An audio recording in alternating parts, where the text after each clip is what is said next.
This video is for class 12th from macroeconomics. It's about the government budget and the economy. In these online classes, we have already discussed in detail about the government budget. Some of you who are facing this technical glitch, not getting proper connectivity or some other issues, for them I am uploading this video so that you can listen it, can make your notes. On screen you can see pics are there, and make yourself more comfortable with the subject. Okay, now we are starting. We'll come to the main points, will not come in that detail as we have already gone in the classroom.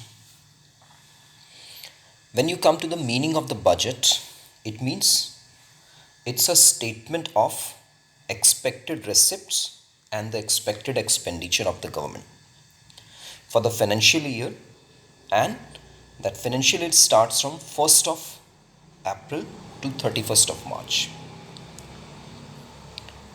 Other than that, expected receipts and expected expenditure, government also gives a report of the performance of the previous year. This is the definition of the budget. And in India, every year on the last day of the February, the budget is presented in the parliament by the finance minister. If you come to its constitutional point, in Article 112 of Indian Constitution, it is written that annual financial statement of the whole country has to be presented by the central government, that we call budget.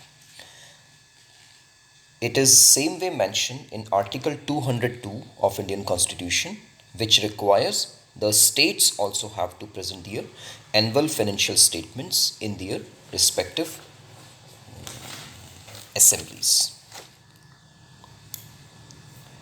Now coming to what are the objectives of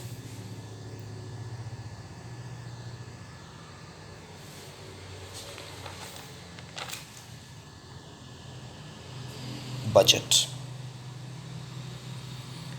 The first one is it's about redistribution of income and wealth.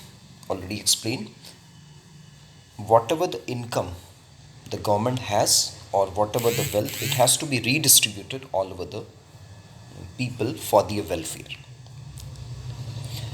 This objective of equity, which we studied in the economic planning of the government, the equity part is also attained by this budget preparation. Second, it's about reallocation of resources. For the production of the different commodities and services, the resources have to be reallocated, have to be promoted in such a way so that the development can take place all over the country in a good way.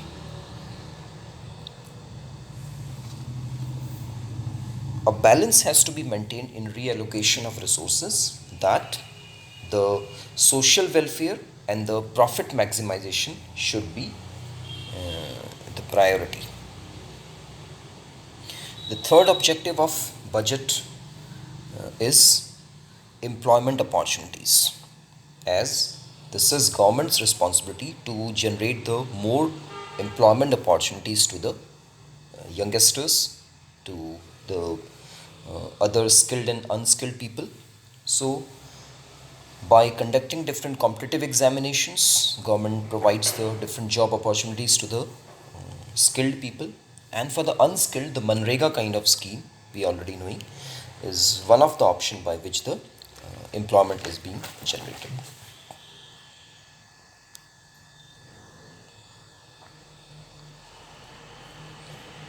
Next, the fourth objective of budget is reducing regional disparity. That's very important objective of budget. If the balanced development of the country would not take place, then some places would become very dense in population and some would remain very undeveloped. So, for that, some initiatives, some financial provisions have to be done in such a way so that the development can take place everywhere. Under that, special economic zones are there where the economic activity, where the production activity, where the industrial activities can take place. They are being established by the government in different places. So, this comes under the disparity reduction, is also the objective of the budget. So, primarily we have gone for these four objectives of budget. First, redistribution of income and wealth. Second, reallocation of resources. Third, employment opportunities. And the fourth one, reducing regional disparity. Now, after the objective, it's very important to go for, you can see on your screen, that is to know what is the structure of the budget. Budget means the financial statement of expected receipts and the expected expenditure.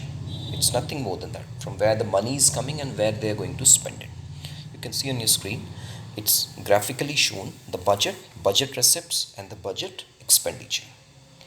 Budget receipts have got two subdivisions. One is revenue receipt and the other one is capital receipt.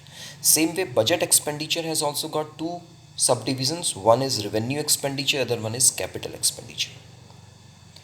When we come to the revenue receipts, it has again two in-depth subdivisions. One, tax receipts, and the other one, non-tax receipts. And when we come to the capital receipts, it has got three subdivisions.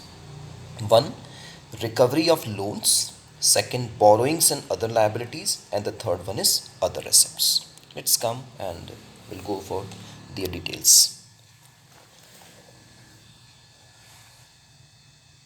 When we come to the revenue receipts, revenue means monetary.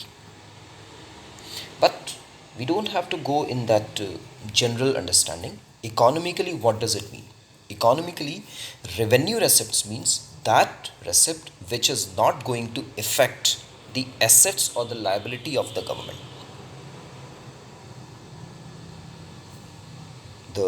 During the fiscal year, the estimated receipts which is not going to affect the assets and the liability of the government, that we call the revenue receipts.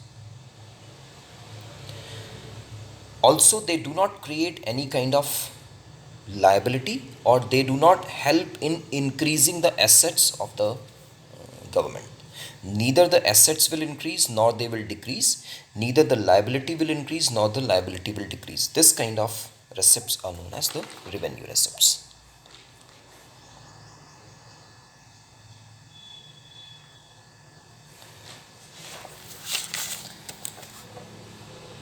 When we come to the revenue receipts, first we'll go for that only. Revenue receipts have been categorized in two forms, two parts. One, tax receipts, and the other one, non-tax receipts. The sources from where the government gets the revenue. Tax receipts have got number of subdivisions, 4, 5. First, income tax. Second, corporation tax. Third, state duty. Fourth, gifts. Next, custom duty. Next, excise duty. And the next one, sales tax. And when you come to the non-tax receipts, it has the subdivisions like fees, fines, escheat, income from public enterprise, special assessment, income from the sales of spectrum like 2G and 3G, grants, donations, interest, etc. Let's come to the quick understanding. Income tax. Income tax means it is levied on the personal income of an individual.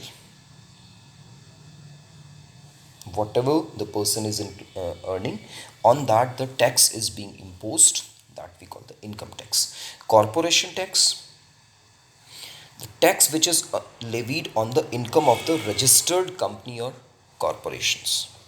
On their profit, the tax is imposed, that is corporation tax. State duty, it means if there is a person who has lot of wealth or money and he dies, and when that his property and wealth is being transferred to his heir, and that heir is getting that wealth without any sacrifice, so tax is imposed on that him, that we call the state duty. Gift tax, it is again levied by the government on the gifts by the companies to promote sales. For the promotion of their sales, if the companies are giving gifts, on that again the tax is imposed. Custom duty, we are knowing very well. For the export and import, the tariffs which are being imposed by the government, they come under the custom duty. For that again, for different products, the different percentage of tax is fixed. Excise duty, it is slightly different from custom duty. There are certain goods which are coming under the category of the licensed products, like these alcoholic products, tobacco products, and drugs, medicines, which are still licensed products. So the tax imposed on them comes under this excise duty. And excise duty will always be more than the custom duty, because the products which are in the license category are restricted products.